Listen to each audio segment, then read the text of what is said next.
What's up, Cardell? Hey, what's going on? So the Wizards just picked, talking it through with everyone. They added another guard to their team. Looked Right. like Bub has a running mate.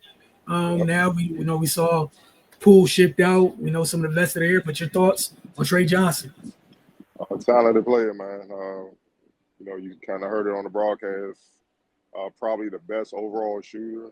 Some guys may be better at certain elements. Like, Kanoku can be better at catch and shoot. Certain guys may be better or just as good off the bounce, but he could do it all. And that's something, the Wizards, they like to do. They like to get up a lot of threes. And also, I like his defensive potential, man. His length and athleticism, man.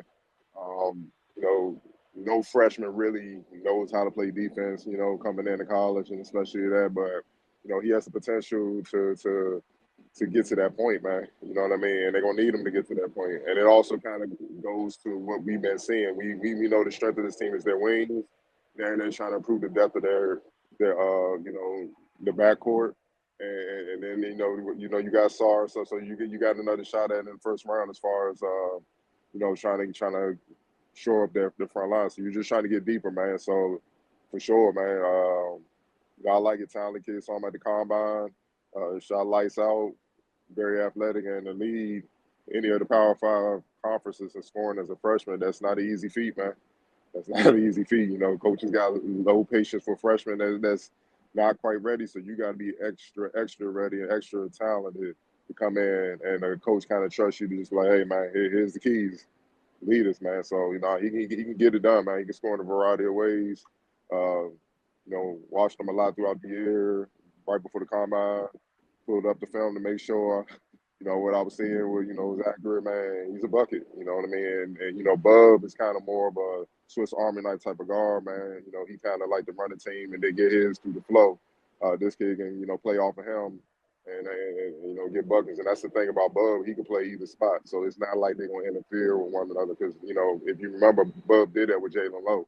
When Jalen Lowe started to emerge at Pitt, Bub's freshman year, man. So, and then even with AJ, sometimes, against certain teams, you might put all three out there, to match up with their guard play, man. It just gives you more versatility on both ends and just more depth in the backcourt, man, with young guys that are competitive, that want to be the best and feel like they are the best, man. And then they're going to push each other in practice and stuff like that. And, just kind of continue to, build on what we saw last year, where they was trying to figure it out, but they competed hard.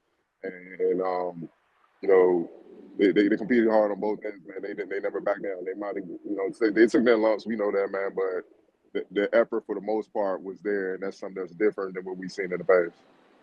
Yeah, I thought the first thing I thought about was obviously after the Poole trade, what that meant for Bub, kind of let him keys a little bit more. And Tre Johnson looks like he could be a perfect complement to Bub and fit right in with what the theme of this group looks like it's about, which is the defensive end of the floor. Obviously, that's the most important thing, and having a shooter goes a long way. Having another shooter goes a long way. We just got finished talking about what it meant for the finals teams to have multiple guards, multiple different rotations and lineups you could throw out there because teams are so deep. Thought that was a great thing for Washington selecting Tre Johnson. Yeah, I'm not mad at it at all, man.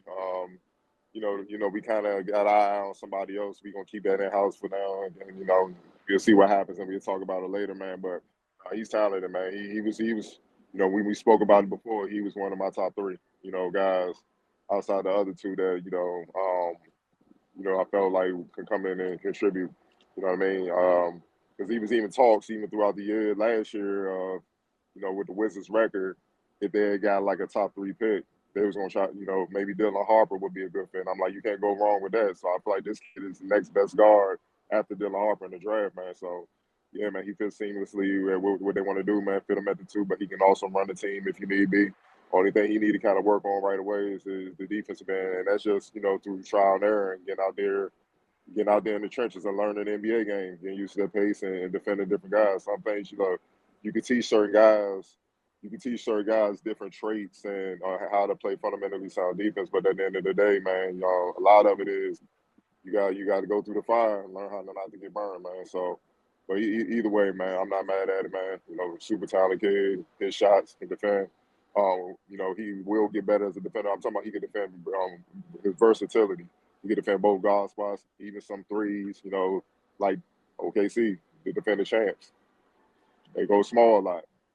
You're gonna need three guys out there sometimes that have to deal with that, man. So, and then that can allow you to match up with those guys. Like, yeah, fine, both OKC go small, have a bunch of guys between like Shea 6'6" to about 6'7", 6'8", or whatever like that. You got Lou Dort, Caruso 6'3", 6'4". Fine, you can do that, and then you can have Keyshawn and but Loud on it to play in the 4-5 and then match up with it. It just gives you more depth and more versatility and more options with your lineups.